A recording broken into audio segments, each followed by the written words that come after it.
Students, आज एक बार मैं फिर आप लोगों को आत्म परिचय का दूसरा पार्ट, दूसरा से 8वां पंक्ति लेकर आया हूं। पिछले पंक्ति में मैं आप लोगों को पहला से 8 पंक्ति तक पढ़ा दिया था। आज मैं दूसरा 8 पंक्ति पढ़ा रहा हूं। देखो यहाँ पर है, आप अपनी पुस्तक खोले और पुस्तक में देखो लिखा हुआ है ये 8 पंक्ति। मैं एक बार पढ़ दे रहा हूँ, पढ़ने के बाद मैं आप लोगों को इसके शब्दार्थ को भी बता दूंगा। देखो क्या है, मैं निज ऊर के उदार लिए फिरता हूँ, मैं निज ऊर के उपहार लिए फिरता हूँ, है यह अपूर्ण संसार ना मुझको भाता, मैं सपनों का संसार लिए फिरता हूँ, मैं जला हृदय में अग्नि रहा करता हूँ, सुख दुख दोनों में मग्न रहा करता हूँ, जग भाव सागर करने को नाव बनाए, मैं भाव मौजों पर मस्त रहा करता हूँ।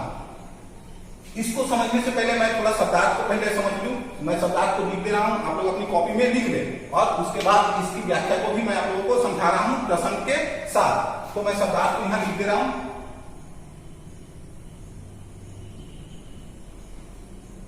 देखो पहले यहां पर है ऊर। ऊर का अर्थ होता है हृदय।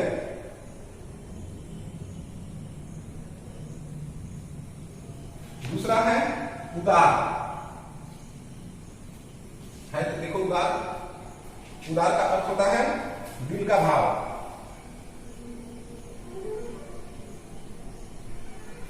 तीसरा है उपहार, भेंट। चौथा है भाता, अच्छा लगता।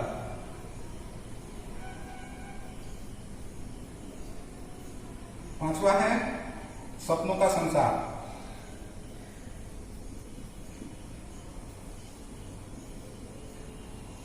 सपनों का संसार, सपनों का संसार का अर्थ हुआ संसार कल्पनाओं की दुनिया।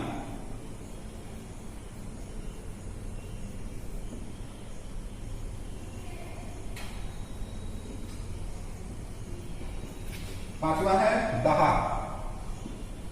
दहा का अर्थ होता है जलना। छठा है भवसागर। भवसागर का अर्थ होता है संसार रूपी समुद्र।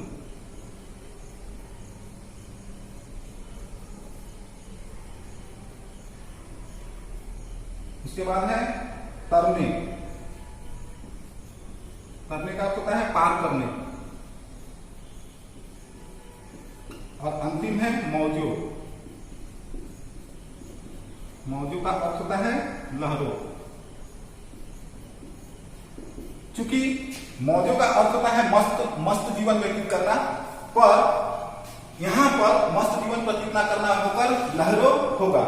ठीक है, क्यों होगा? क्योंकि समुद्र रूपी भवसागर में अपने मौज मस्ती के साथ, जैसे समुद्र में लहरें अपनी उछाल भरी रहती हैं, उसी प्रकार समुद्र रूपी सागर में, समुद्र रूपी संसार में वे भी उस लहरों के भांति मस्त मौला जीवन व्यतीत करते हैं। अब देखो इसकी प्रसंग की हम बात कर लेते हैं। तो प्रसंग में हम कह सकते हैं कि यहाँ पर कवि ने संसार के प्रति अपने विचारों और भावनाओं को अभिव्यक्त किया है। जहां तक व्याख्या की बात है तो व्याख्या को भी हम देख लें। तो व्याख्या में कवि कहते हैं कि कवि के हृदय में उनके अपने मौलिक विचार हैं, वे उन मौलिक विचारों को व्यक्त करने के लिए व्याकुल रहते हैं। उनके पास संसार के देने के लिए अनोखा और अनुपम उपहार है, वह उन्हें उस संसार को देने के लिए हमेशा उत्सुक रहते हैं। इसके बाद हम देखो क्या है पंक्ति में, देखो कवि कहते हैं उनके सामने जैसा संसार है वैसा वह संसार उन्हें अधूरापन दिखाई देता है। उस संसार में उन्हें अधूरापन दिखाई देता है। इसी अधूरेपन के कारण दुनिया उन्हें अच्छी नहीं लगती। वे उसके अधूरेपन को दूर करने के लिए हमेशा तत्पर या व्याकुल रहते हैं। उनके मन में नए संपूर्ण संसार एवं नए रूप से संसार गढ़ने की एक अहम लालसा बनी हुई है। उनके मन कभी चाहते हैं कि अपनी कल्पनाओं को साकार कर एक बेहतर दुनिया को बनाने का हम प्रयास करें। प्रथम 4 पंक्ति को मैंने बता दिया कि यहाँ पर कवि क्या कहना चाहते हैं और किस प्रकार से दुनिया में परिवर्तन लाना चाहते हैं। अब उसके बाद दूसरा पंक्ति में देखो कवि का कहना है कि अपूर्ण संसार को देखकर वे बहुत दुखी होते हैं। कवि का क्या कहना है कि जो अपूर्ण संसार है, अधूरापन जो संसार है, उसे देखकर वे अत्यंत दुखी होते हैं। एक आग सी सदैव उनके हृदय में बसी हुई है। कि कैसी आग? संसार को परिवर्तन करने की आग।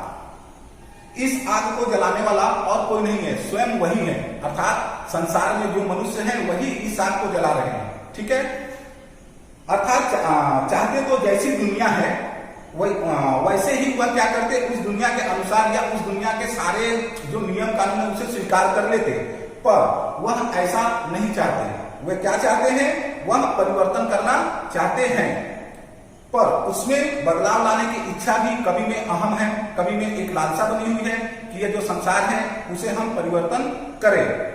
उनके जीवन में अन्य लोगों की भांति सुख दुख सभी है, जैसे अन्य लोगों के पास सुख दुख दोनों, सुख और दुख क्या है, हर एक मनुष्य के दो पहलू है। जिनके पास सुख होता है, दुख उनके जीवन में आना वास्तविक है। तो यहाँ कवि कहते हैं कि मैं उन सुख को देखकर अहंकारी नहीं बनता और ना ही मैं दुख में विचलित होता। उन्हीं परिस्थितियों में वे एक प्रकार की मस्ती का अनुभव करते हैं, चाहे सुख हो चाहे दुख हो, हर परिस्थिति में वे एक समान ही रहते हैं। अंत में देखो क्या कहते हैं, वे कहते हैं कि लोग संसार रूपी समुद्र को पार करने के लिए, देखो यहाँ पर है भरना, जब भव सागर तरने का नाव बनाए।